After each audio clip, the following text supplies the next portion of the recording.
میں 12 रबीउल अव्वल को मानता हूं लेकिन मनाता नहीं, इसलिए कि मेरे नबी 12 को पैदा नहीं हुए।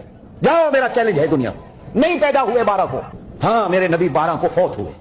अगर कोई मां का लाल कहता है मैं गलत कह रहा हूं, आइए मेरा सर कलम करता हूं। हुजूर की 12 रबीउल अव्वल की वफात का दिन है।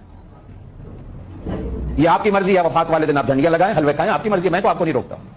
हुजूर की पैदाइश 9 रबीउल अव्वल की, कुछ लोगों ने लिखा 8 रबीउल अव्वल, कुछ लोगों ने लिखा 12 रबीउल अव्वल, लेकिन पूरी उम्मत की उलमा का इत्तेफाक है कि हुजूर की वफात 12 को हुई। आज से 40-50 साल पहले इसको 12 वफात कहा जाता। ये लड़ाई का मसला नहीं है, ये फितने फिरके की बात नहीं है।